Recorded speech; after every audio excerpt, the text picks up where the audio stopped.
हाम्रा माननीय सभासद माननीय सांसदज्यू नै यो फुटाउने राजनीतिमा सांसदलाई अपहरण गर्ने सम्मको कार्यमा संलग्न हुनुभयो भन्ने कुराहरू जहाँ आम सञ्चार माध्यमहरूमा आयो। हामी राजनीति गर्ने मान्छेहरू त्यति बेलासम्म आफ्नो जमिन भाँसिएको थाहा पाउँदैनौँ जति बेलासम्म जमिन भाँसेर लडिसक्दैन। हाम्रा पार्टीका साथीहरूलाई यो भयो भने ठिक हुँदैन भन्नुभएको छ, तर त्यही क्षेत्रभित्रका जनतालाई तर्साएर धम्काएर राजनीति बलियो हुन्छ र म चाहिँ स्थायी हुन्छु भनेर सोच कसैले पनि राख्छ भने त्यो चाहिँ कथाचित उचित हुन सक्दैन। क्या छ भक्तपुरको सानो ठाउँ सबैको हैसियत सबैलाई थाहा छ। एकचोटि दुईचोटि पदमा पुग्दैमा चाहिँ अरबपति खरबपति हुन सक्ने अवस्था छैन। राष्ट्रिय चर्चामा आएर पनि खोप हुन सक्दैन। हामी एकातिर भ्रष्टाचारको विरोध गर्ने अनि त्यस्ता व्यक्तिहरूलाई नेता मान्नु हाम्रो पनि गल्ती कमजोरी हो। व्यापारीले ऋण दिए जस्तो यो चाहिँ मेरो इनिसिएसनमा बजेट आयो, यो चाहिँ मैले गरे आउँ भन्न पाइन्छ? ठिक छ, महेशजी निर्दोष हुनुहुन्छ भने के भयो त, प्रहरीले चाहिँ उजुरी ल्याओस्, छानबिन गरोस्। अन द स्पोर्टको कुरा छ, पूर्व आइजिपी जानुभएको छ, सबै छानबिन गरेर होइन रहेछ भन्दै त झन् उहाँले क्लिन चिट भयो नि त। निवेदनै दर्ता नगरेर भाग्नु पनि के जरुरी छ? त्यो त धरहरै बनाएको छैन, हाल्न त के अहिले सानो डमी बनाएर छ, त्यहाँबाट हाम फाल्न केही गाह्रो छैन। उहाँ धरहराबाट हाम फाल्न पनि पर्दैन, उहाँ धेरै चिरस्थायीसम्म बाँच्नुहोस् भन्ने छ, तर यो तरिकाले होइन।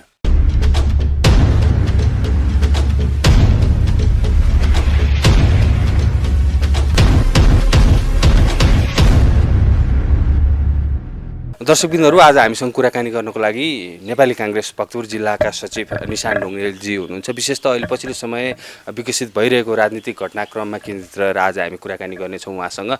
स्वागत छ यहाँलाई इन्द्रेणी खबर.com। नमस्कार, जय नेपाल। अब यो लकडाउनको बेला छ, यतिखेर विश्व कोरोनाको यो महामारीसँग जुझिरहेको बेला नेपाल पनि त्यसबाट अछुतो त छैन। लकडाउनको बेलामा जसरी राजनीतिक घटनाक्रम विकसित भइरहेका छन्, विशेष गरी अहिले हामी भक्तपुरको कुरा गर्दा भक्तपुर पनि यतिखेर चर्चामा छ। लकडाउनभित्रको राजनीतिक घटनाक्रमले लिएर चाहिँ चर्चामा छ। कसरी हेरिरहनु भएको छ, कसरी निहालिरहनु भएको छ? सबैभन्दा पहिला तपाईँको यो इन्द्रेणी खबर मार्फत म यो विश्व नै लडिरहेको, विश्व महामारीको रूपमा फैलिरहेको कोभिड-19 कोरोना भाइरसले नेपाल पनि अछुतो रहन सक्ने अवस्था रहेन। सरकारले यो कोरोना भाइरसबाट जोगिनको लागि लकडाउनको नीति त अख्तियार गर्यो, तर त्यो लकडाउनको नीति अख्तियार गर्दै गर्दा कतिपय कुराहरू ध्यान दिनुपर्ने कुराहरू सरकारले, तिनै तहका सरकारहरूले ध्यान पुर्याउन सकेको अवस्था देखिएन। म सबैभन्दा पहिला यो कोरोनाको महामारीबाट खास गरी भक्तपुर जिल्लाका सबै आम जनसमुदायलाई सुरक्षित रहन र यसको यो महामारीबाट जोगिनको लागि म हार्दिक आग्रह गर्दछु र यो कोरोना महामारीबाट जनतालाई सुरक्षित राख्नका लागि अहोरात्र खटिनु हुने सबै क्षेत्रका साथीहरू, प्रहरी, पत्रकार, स्वास्थ्यकर्मी, सबै साथीहरूलाई म धेरै धन्यवाद पनि दिन चाहन्छु। र केही स्वयंसेवी साथीहरूले, तिनै तहको सरकारले जतिसुकै राहतका नाउँमा राहत बाँडेको भने तापनि बिहान बेलुका छाक टार्न नै गाह्रो परेका ती आम नागरिकलाई राहत पुर्याउनेदेखि हरेक कुरामा सहयोग पुर्याउने विभिन्न भोलिन्टरी स्वयंसेवक साथीहरू, राजनीतिक दलका साथीहरूलाई म हार्दिक आग्रह गर्न चाहन्छु। र हामीले नेपाली काङ्ग्रेस जिल्ला कार्य समिति भक्तपुरका सभापतिज्यूले र जिल्ला कार्य समितिले आधिकारिक रूपमा पनि पार्टीका सबै तहका साथीहरूलाई यो महामारीबाट जोगिन र जोगाउनका लागि र सेवामा चाहिँ लाग्नको लागि सबै क्षेत्रका साथीहरूलाई हामीले आग्रह पनि गरेका छौँ र हामीलाई प्राप्त सूचना अनुसार सबै क्षेत्रका साथीहरू, सबै भातृ संस्थाका साथीहरू यो कार्यमा निरन्तर रूपमा लाग्नु भएको छ। अब यहाँको प्रश्न, जहाँसम्म यो कोरोना महामारीका बिचमा राजनीतिक उथलपुथलका कुराहरू छ, हेर्नुहोस्, यो नेपालको एउटा दुर्भाग्यपूर्ण कुरा के छ भने कुनै पनि एउटा महत्त्वपूर्ण ठुलो घटनालाई ढाकछोप गर्नलाई कहिलेकाहीँ नयाँ अतिरञ्जित तरिकाले नयाँ घटना पनि घटाइन्छ। यहाँलाई थाहा छ, सञ्चार मन्त्रीको भ्रष्टाचारको काण्डपछि यो कोरोनासँग लड्दै गर्दा कोरोना स्वास्थ्य सामग्री खरिदमा भएको अनियमितता र सरकारले कोरोना रोकथाममा र आम नागरिकलाई पुर्याउनु पर्ने सेवामा पुर्याउन नसकेका कुराहरूको कमी कमजोरीका कुराहरू व्यापक रूपले बाहिर आउँदै गर्दा सरकार आफैले यो फुटाउको राजनीति गर्दै नयाँ यो अध्यादेश जुन प्रतिपक्षलाई निषेध गर्ने, अधिनायकवादतर्फ अग्रसर हुने र फुटाउ र राज गर, अरूलाई फुटाएर आफू बलियो हुन्छ भन्ने जुन मानसिकताका साथ सरकारले दुईटा अध्यादेश लिएर आयो। र खास गरी त्यो अध्यादेशसँगै जोडिएको अर्को घटना के छ भने यो दुर्भाग्यपूर्ण तरिकाले भन्नुपर्छ, हुन त प्रमाणित नभएको कुरा हो, भक्तपुरको यस क्षेत्रबाट निर्वाचित हाम्रा माननीय सभासद माननीय सांसदज्यू नै यो फुटाउने राजनीतिमा सांसदलाई अपहरण गर्ने सम्मको कार्यमा संलग्न हुनुभयो भन्ने कुराहरू जहाँ आम सञ्चार माध्यमहरूमा आयो र आम नागरिकले त्यो कुरालाई सहज रूपमा घटनाक्रमलाई हेर्दाखेरि स्वीकार्न सक्यो। आज त्यो दुर्भाग्यपूर्ण रूपमा भएको छ। अब सरकारले यो कोरोना महामारीको उसमा आम जनतालाई स्वास्थ्यसँग आश्वस्त पार्दै सबै सामाजिक सुरक्षाका कार्यक्रमहरूलाई अझ बढी गरेर राहतका कार्यक्रमहरूलाई घोषणा गर्दै राहतका कार्यक्रमलाई प्रभावकारी रूपमा ल्याउनु पर्ने ठाउँमा यो बेमौसमी बाजा भने जस्तो यस्तो बेलामा जुन तरिकाले चाहिँ यो अध्यादेशहरू लिएर आयो ल हाम्रै भक्तपुरका सांसद जुन यो अपहरण काण्डमा मुचिनुभयो यो अत्यन्त दुखित कुरा हो। यसका बावजुद पनि यो सबै कुराबाट हतोत्साही नभइकन भक्तपुरका सबै साथीहरूलाई यो कोरोना रोकथाममा क्रियाशील रहन हार्दिक आग्रह गर्दछु। अहिले विशेष गरी चाहिँ नेपाली काङ्ग्रेसका नेता कार्यकर्ताहरू चाहिँ महेश बस्नेतलाई खुइल्याउनको लागि तल झार्नको लागि चाहिँ हात धुएर लागि परेको भन्ने आइरहेको छ। हेर्नुहोस् एउटा कुरा के छ भने यो राजनीतिमा सिके प्रसाईले एउटा विचार लेख्नु भएको छ। राजनीति गर्ने मान्छे यतिखेर अहिले यो जुन उत्कर्षमा पुगेको छ तपाईँहरूको जुन भक्तपुरभित्रै जसरी आरोप प्रत्यारोपको श्रृङ्खला चाहिँ उत्कर्ष त्यसैमा आउँदैछु लेख्नु भएको छ। उहाँको विचार के छ भने मलाई अत्यन्त सान्दर्भिक लाग्छ। हामी राजनीति गर्ने मान्छेहरू त्यति बेलासम्म आफ्नो जमिन भाँसेको थाहा पाउँदैनौँ जति बेलासम्म जमिन भाँसेर लडिसक्दैनौँ। आफ्नो कर्मले राजनीतिको प्रभावकारिता बढाउने हो, आफ्ना गतिविधिले त्यसलाई प्रभावकारी बनाउने हो। कसैले कसैलाई सिद्ध्याउने, कसैले कसैलाई निषेध गर्ने भन्ने कुरा राजनीतिमा हुन सक्दैन। अब हाम्रो माननीय सभासदज्यूको उहाँ एउटा राजनीतिक दलको विचारको रूपमा राजनीति गर्नुहुन्छ, हामी आफ्नो विचारले राजनीति गर्छौँ। राजनीतिमा स्वच्छ प्रतिस्पर्धा स्वाभाविक कुरा हो। आफ्ना गल्ती कमजोरीहरूलाई विपक्षीहरूले औँलाई दिँदा त्यसले कमजोर बनाउने र सिद्ध्याउने कुरा हुन्छ जस्तो लाग्दैन। यदि त्यसलाई सकारात्मक रूपले हेर्ने हो भने त्यसले आफैलाई बलियो बनाउने हो। हेर्नुहोस्, तपाईँलाई एउटा कुरो म घटना स्मरण गराउन चाहन्छु। जति बेला शान्ति प्रक्रिया सिद्धिएर प्रचण्ड पुष्पकमल दाहाल प्रधानमन्त्री हुनुभयो त्यति बेला अलिकति प्रचण्डको विरोध हुँदै दुई चार ठाउँमा पुत्लाहरू जले। उहाँले गिरिजाप्रसाद कोइरालाकामा गएर के भन्नुभयो भने होइन गिरिजाऊ मलाई त साह्रै उभो पुत्लै जलाइसके भन्दाखेरि गिरिजाऊले होइन यो राजनीतिमा तपाईँको पुत्ला जलाउँदै गर्दा आयु बढ्छ भन्नु पऱ्यो। त्यसलाई हरेक विरोधलाई सहज रूपमा लिएर जानु सक्नुपर्छ। अब उहाँले विरोधका स्वरहरू नउठ्ने तरिकाले काम गर्नुभयो भने अत्यन्त राम्रो हो। अब उहाँ यस्ता विवादास्पद कुराहरू गर्नुहुन्छ, आम एउटा सामान्य व्यक्तिलाई तर्साउने, धम्काउने, आफ्नै क्षेत्रका मतदाताहरूलाई धम्क्याउने। आजकल सामाजिक सञ्जालहरूमा हेर्नु होला के हाम्रा पार्टीका साथीहरूलाई यो भयो भने ठिक हुँदैन भन्नुभएको छ। राजनीति गर्ने संस्कार बोकेको व्यक्तिले एउटा माननीय सभासद जसले जनताको मत लिएर अगाडि बढेको छ। हिजो निर्वाचनमा सबै राजनीतिक दलहरू आफ्नो विचार बोकेर निर्वाचनमा लाग्यौँ, तर निर्वाचनको परिणाम आइसकेपछि जो निर्वाचित हुन्छ त्यो परिणामलाई स्वीकार गरेर सबैको जनताको प्रतिनिधि हुँ भन्ने तरिकाले निर्वाचित हुनेले पनि आफ्नो व्यवहार देखाउने हो र उसलाई सहयोग गर्ने जिम्मेवारी आम जनताको पनि हो। तर त्यही क्षेत्रभित्रका जनतालाई तर्साएर धम्काएर राजनीति बलियो हुन्छ र म चाहिँ स्थायी हुन्छु भनेर सोच कसैले पनि राख्छ भने त्यो चाहिँ कथाचित उचित हुन सक्दैन। यति बेला नेपाली काङ्ग्रेस भक्तपुर जिल्लाबाट पनि जसरी सानो सानो विषयलाई जस्तो कटुन्जेको कुरा आयो, बाटोको कुरा आयो, महेश मार्गको कुरा आयो, सानो सानो कुरा पनि त्यसलाई चाहिँ तिललाई पहाड बनाउने काम भइरहेको छ भनेर नेकपा वृत्तबाट आइरहेको छ नि। हामीले नेपाली काङ्ग्रेसको तर्फबाट आधिकारिक रूपमा त्यस्ता कुराहरू त केही गरेका छैनौँ। तर एउटा कुरा तपाईँलाई के स्मरण गराउन चाहन्छु भने हेर्नुहोस्, उहाँका गतिविधिहरूले वास्तवमा पार्टी आफै लाग्नुपर्ने हो। हामी लकडाउनमा छौँ, आम जनता लकडाउनमा छ, घरबाट बाहिर निस्किन सकेका छैन।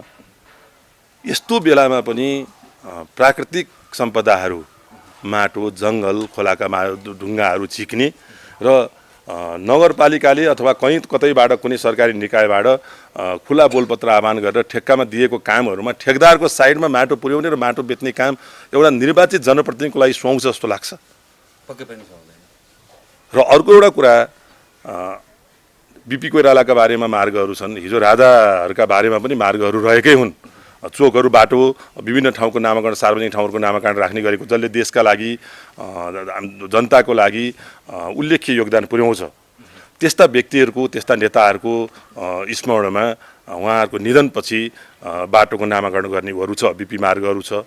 गणेशमान मार्ग छ, अस्पतालहरू पनि खुलेका छन्। तर मलाई लाग्दैन जिउँदो मान्छेले कहीँ आफै हुँदै गर्दा आफ्नो नाउँमा बाटोहरू राखेको त कतै मलाई लाग्दैन। फेरि अर्को कुरा के छ भने हामी भक्तपुरभित्रको यो सानो ठाउँ हुनु त यो प्रविधिले गर्दा संसारै साँगुरिसकेका छ। भक्तपुरको सानो ठाउँ सबैको हैसियत सबैलाई थाहा छ। हिजो हामी कुन अवस्थामा थियौँ, हाम्रा साथीहरू कुन अवस्थामा हुनुहुन्थ्यो, जनप्रतिनिधिहरू कुन अवस्थामा हुनुहुन्थ्यो। आज एकचोटि दुईचोटि पदमा पुग्दैमा चाहिँ अरबपति खरबपति हुन सक्ने अवस्था छैन। तर महेश बस्नेतको यति बेला राष्ट्रिय चर्चा एकैछिन मैले तपाईँलाई अर्को भन्दैछु, राष्ट्रिय चर्चामा आएर पनि खोइ हुनु सक्दैन। हामी एकातिर भ्रष्टाचारको विरोध गर्ने अनि त्यस्ता व्यक्तिहरूलाई नेता मान्नु हाम्रो पनि गल्ती कमजोरी हो। हेर्नुहोस्, अर्को कुरो के छ भने मैले मेरो व्यक्तिगत तर्फबाट कुनै काम गरी लगानी गरेर भने त्यो ठाउँमा पनि त्यो समाजले स्वीकार्दासम्म मेरो नाम राख्न पाउँछु। एउटा मन्दिरै निर्माण गरिसक्दा त्यसको शालिक राख्नु पर्यो मेरो व्यक्तिगत लगानीले भने त्यसका लागि त्यहाँको समाजले स्वीकार्नुपर्छ। सरकारी पैसा खर्च गर्ने अनि मैले नै राहत बाँडेँ, मैले नै सबै विकास निर्माण गरेँ भन्ने कुरा त होइन नि त। जो पदमा छ, जो जिम्मेवारीमा छ, उसले राज्यबाट बढीभन्दा बढी योजनाहरू लिएर आउने, बढीभन्दा बढी बजेट लिएर आउने र यो क्षेत्रको विकास गर्ने सबैको दायित्व हो। फेरि अर्को कुरो हेर्नुहोस्, मैले यो निर्वाचनदेखि धेरै ठाउँमा भन्दै आएको छु। म यहाँ खानेपानीको पहिला अध्यक्ष पनि थिएँ। हामी राजनीतिमा लागेको भने समाजसेवाका लागि हो। हरेक सामाजिक कार्यकर्ताको लागि राजनीति आवश्यक छैन, तर हरेक राजनीतिक कार्यकर्ताको लागि समाजसेवा आवश्यक छ। हामी समाजसेवा गर्छु भन्ने, अरूको अधिकार सुनिश्चित गर्छु भन्ने अनि अरूको यो समृद्धिको अभियान, समृद्धि समाज निर्माण गर्छौँ भन्ने अनि हामीले गरेको काम जनतालाई दिएको ऋण हो। व्यापारीले ऋण दिए जस्तो यो चाहिँ मेरो इनिसिएसनमा बजेट आयो, यो चाहिँ मैले गरे आउँ भन्न पाइन्छ? राज्यको सम्पत्ति त्यो त तपाईँले तिरेको कर हो, मैले तिरेको कर हो, अर्कोले तिरेको कर हो। एउटा ढुङ्गा होइन, एकदम त्यो जिम्मेवारी हो बाबा। मैले मेरो आफ्नो ठाउँबाट कति पहल गरेर केही काम गरेर आउँला, अर्कोले गरेर हुन्छ। यो त सबैले मैले भनिहालेँ, राजनीति गर्ने मान्छेहरूको आफ्नो पहुँचको आधारमा र खास गरी पदीय जिम्मेवारीमा रहेको बेला स्वाभाविक रूपमा काम गर्ने हो। यो कसै जनतालाई ऋण दिएको कुरा होइन र ऋण उठाउने पनि होइन। यो हाम्रो दायित्व हो, यो धर्म, हाम्रो धर्मै त्यही हो। अनि त्यसमा यो समाजले स्वीकार्छ स्वीकार्दैन, कहाँबाट यो महेश मार्गका कुरा को अब अमुक कोही व्यक्तिका नाउँमा मार्ग रहन सक्छ, समाजले पचाउन सक्छ। ठिक छ, म मेरो मित्र पनि हो महेशजी, राम्रो काम गर्दै जानुहोस्, एकदम नेतृत्वमा अगाडि बढ्नुहोस्। उहाँले गरेको योगदानको लागि त भोलि मैले बोल्न पाउनु पर्यो, होइन यो चाहिँ महेशजीले योगदान गर्नुभएको छ, महेशजीको नाउँमा चाहिँ उहाँले यो समाज निर्माणमा गर्नु पुर्याउनु भएको योगदान, यो क्षेत्रको विकासमा पुर्याउनु भएको योगदानको लागि उहाँको नाममा चाहिँ केही राख्नुपर्छ, पार्क बनाउनुपर्छ, भवन बनाउनु पर्ला, अस्पताल बनाउनु पर्ला, बाटोको नामाकरण गर्नु पर्ला। त्यो त आम जनताले भन्ने कुरा हो बाबा, भोलिको पुस्ताले भन्ने कुरा हो। अहिले यो सांसद अपहरणको कुरामा चाहिँ नाम जोडेर आइसकेपछि चाहिँ त्यो प्रशंसा गर्ने ठाउँ रहेन? यो चाहिँ हेर्नु, सबभन्दा मलाई यो सरकारको कतिसम्म सरकार अधिनायकतर्फ जान सक्छ, जनताले न्याय पाउँदैनन् भन्ने कुरा भने अपहरण भयो भनेर अपहरित भएको व्यक्तिले प्रहरी कहाँ उजुरी दिन जाँदा प्रहरीले उजुरी नलिने भन्ने हुन्छ? ठिक छ, महेशजी निर्दोष हुनुहुन्छ भने के भयो त? प्रहरीले चाहिँ उजुरी ल्याओस्, छानबिन गरोस्। अन द स्पोटको कुरा छ, पूर्व आइजिपी जानुभएको छ, सबै छानबिन गरेर होइन रहेछ भन्दा त झन् उहाँले क्लिन चिट भयो नि त। निवेदनै दर्ता नगरेर भाग्नु पनि के जरुरी छ? केही लैठा त लगेर के अरे अपहरण गर्यो भनेर जुन पार्टीको सांसद अपहरित भएको छ त्यो पार्टीको नेताले ट्विट गरेको भरमा चाहिँ के अरे साइबर क्राइम लगाउनु पर्यो भन्दै नारा जुलुस गर्ने, अरू जनता घरमा कोचिएर बस्नुपर्ने, अनि केही नेताको विरोध गर्दै सत्तारूढ दलका साथीहरू चाहिँ उसमा के अरे जुलुस गर्न काठमाडौँमा जम्मा हुन सक्ने, त्यहाँ चाहिँ सामाजिक दूरी नचाहिने, आफ्नै पार्टीको सरकारले गरेको नीतिलाई, लागू गरेको नीतिलाई कार्यान्वयन गर्न नपर्ने। राजनीति गर्ने मान्छे भनेको एउटा राजा हटाएर धेरै राजा जन्माएका त होइनौँ नि त हामीले। अब यसमा बिचमा जसरी प्रतिनिधि सभाको कुराहरू, प्रतिनिधि सभामा वामदेव गौतमलाई लैजाने जुन नेकपा सचिवालय बैठकले जुन निर्णय गरेको छ, यसमा चाहिँ यही भक्तपुर क्षेत्र नम्बर 2 महेश बस्नेतले नै यो आफू यो क्षेत्र छोड्नको लागि तयार भएको भन्ने अभिव्यक्ति दिनुभएको छ नि, कसरी? हुन त यो नेकपाभित्रको पार्टीको आन्तरिक राजनीति हो। अब हामीले वास्तवमा उहाँहरूको आफ्नो पार्टीको आन्तरिक राजनीतिका बारेमा मैले धेरै टिका टिप्पणी गर्न चाहन्न, तर हाम्रो महेशजीलाई के छ भने उहाँलाई हामीले 5 वर्षका लागि यहाँका जनताले चुनेर पठाएको हो। उहाँको व्यक्तिगत अधिकारको कुरा हो, राजीनामा दिने छोड्ने सबै उहाँको त्यो उहाँको व्यक्तिगत कुरामा म त्यतातिर जान चाहन्न। सकेसम्म उहाँले राम्रो तरिकाले यो क्षेत्रको विकासका लागि, यो क्षेत्रको सबै नागरिकको जनताको समस्या समाधानका लागि र सेवाका लागि आफूलाई समर्पित गर्नुभएको छ। त्यसका लागि पद चाहिने नचाहिने भन्ने कुरा हुँदैन। हुनु त मलाई लाग्छ उहाँले केही नेतालाई नजिक देखाउनको लागि यो भन्ने हुन्छ नि लङ्का जित्ने हनुमान पगड जित्ने ढेँडो भने उहाँले भन्नुभएको केपी शर्मा ओलीको लागि म धरहराबाट हाम फाल्न तयार। त्यो त धरहरै बनाएको छैन, हाल्न त के अहिले सानो डमी बनाएर छ, त्यहाँबाट हाम फाल्न केही गाह्रो छैन। उहाँ धरहराबाट हाम फाल्नु पनि पर्दैन, उहाँ धेरै चिरस्थायीसम्म बाँच्नुहोस् भन्ने छ। तर यो तरिकाले होइन, सबैको प्रिय नेता भएर बाँच्नको लागि म उहाँलाई चाहिँ अनुरोध गर्छु। हुन्छ, अब अलिकति जस्तो नेकपाभित्रको जुन विवाद सतहमै आइसकेको थियो, यतिखेर अब वामदेव गौतमलाई जसरी प्रतिनिधि सभा पठाउने जुन निर्णय पनि भएको छ, स्थायी समितिको बैठक पनि डाकिसकेको अवस्थामा चाहिँ यो विकसित भएको घटनाक्रमले जस्तो नेपाली काङ्ग्रेस जनता समाजवादी पार्टी जुन एक भएपछि बनेको जनता समाजवादी पार्टी र राप्रपा मिलेर चाहिँ सङ्घर्ष गर्ने, सडक तताउने कुरा आएको छ। यस्तो छ, हामी जुन तरिकाको गलत गतिविधि भएको छ, हामी प्रतिपक्षमा रहँदै गर्दा हिजो जुन तरिकाले प्रतिपक्षले भूमिका निर्वाह गर्यो, हामी त्यो तरिकामा रहँदैनौँ। हामीले सरकार चलाउन पनि सिकायौँ र प्रतिपक्ष कस्तो हुनुपर्छ भन्ने पनि सिकाउँदैछौँ। अहिले यो आधुनिक जमानामा टायर बालेर सडकका रेलिङहरू भाँचेर हामी प्रतिपक्षको भूमिका निर्वाह गर्दैनौँ। तर स्वाभाविक रूपमा देशमा भएको कुनै घटनाक्रममा अब एउटा सांसद अपहरित हुँदै गर्दा जुन तरिकाले हिजो अस्थिर सरकार बन्यो भनेर संविधानले नै एउटा स्थायी सरकारको परिकल्पना गरेर संविधान हामीले निर्माण गऱ्यौँ। नेपाली काङ्ग्रेसका तत्कालीन सभापति र प्रधानमन्त्री सुशील कोइरालाको नेतृत्वमा त्यो संविधान जुन निर्माण भयो, हामी त्यो संविधान अक्षरशः पालना हुनुपर्छ, कार्यान्वयन हुनुपर्छ भन्ने पक्षमा छौँ। त्यसकारणले त्यसलाई कुण्ठित गर्ने तरिकाले आएका कुनै पनि सरकारका गतिविधि अथवा कहीँबाट पनि भएका कुराहरू हामीलाई स्वीकार्य रहन सक्दैन। त्यसका विरोध गर्ने, प्रतिपक्षले आलोचना गर्ने र त्यसलाई सुध्रिनको लागि दबाब दिने, खासमा हामीले चाहिँ सरकारलाई दबाब दिने हो। त्यो दबाब दिने कुरामा सबै सडक, सदन, सञ्चार माध्यम, आजकल त सञ्चार माध्यम पनि यत्रो छ, आजकल विचारको सबै चाहिँ नयाँ पुस्ताहरू के अरे यो टेक्नोलोजीमा आधारित हुनुहुन्छ। त्यो टेक्नोलोजीबाट हामी सरकारलाई दबाब दिने काम गर्छौँ। अब त्यसमा स्वाभाविक रूपमा प्रतिपक्षमा र विपक्षमा रहेका सबै राजनीतिक दलहरूलाई एक ठाउँमा राखेर यो कोरोनाको महामारी पनि भइरहेको र देशलाई एउटा समृद्ध देश निर्माण गर्ने जुन सबै राजनीतिक दलको घोषणापत्रमा उल्लेख गरेको प्रतिबद्धताहरू छन्, त्यसलाई पुरा गर्नका लागि पनि देशभित्र रहेका सबै शक्तिहरूलाई यो खासमा सरकारले गर्नुपर्ने हो।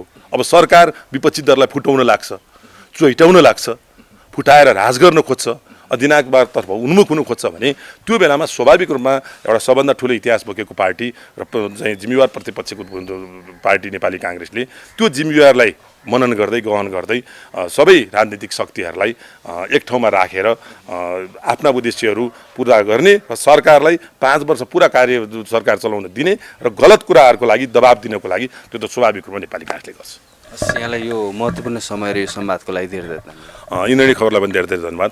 मेरो आफ्नो भनाइहरू धारणाहरू राख्ने अवसर दिनुभयो, त्यसका लागि धेरै धन्यवाद दिन चाहन्छु र तपाईँहरू पनि कोरोनाको यो महामारीबाट जोगेर आफ्ना गतिविधिहरूलाई अगाडि बढाउन अनुरोध गर्छु। धन्यवाद। जय नेपाल।